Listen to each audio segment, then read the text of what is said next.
बिस्मिल्लाहिर्रहमानिर्रहीम। अस्सलाम वालेकुम दोस्तों, उम्मीद करता हूँ आप बिल्कुल ठीक ठाक होंगे। दोस्तों आज है 8 मई सन 2021 और दिन है हफ्ता का। दोस्तों एक बहुत ही ख़ास न्यूज़ है।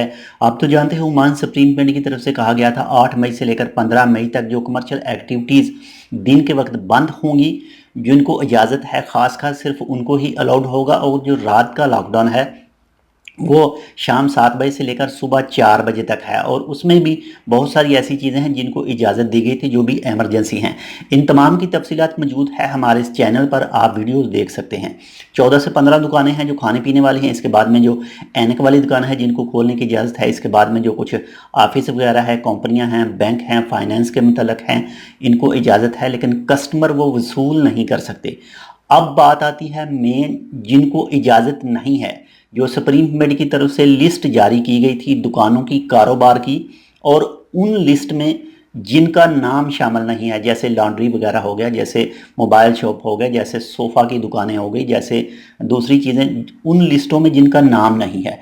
तो ओमान की जो वजारत तिजारत और सन्नत और सरमायाकारी है उसके मुताबिक वो तमाम शॉप वाले, वो तमाम कारोबार वाले दुकान के अंदर अपना काम कर सकते हैं, लेकिन कस्टमर रिसीव नहीं कर सकते, ग्राहकों को रिसीव नहीं कर सकते। हाँ, सामान रिसीव कर सकते हैं और सामान डिलीवर कर सकते हैं। जो भी टाइम फ्रेम है, सिर्फ टाइम फ्रेम के अंदर, यानी सुबह 4 बजे से लेकर शाम 7 बजे तक टाइम है। इस दौरान जिस टाइम भी उनकी दुकान खोलने का जो भी टाइम है, टाइम टेबल है, उसके अंदर ये सामान वसूल कर सकते हैं और सामान जो है डिलीवर भी कर सकते हैं।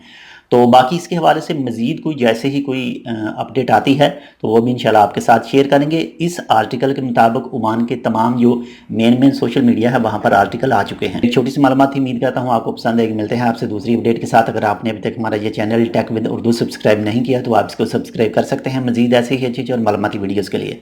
अल्लाह हाफिज़।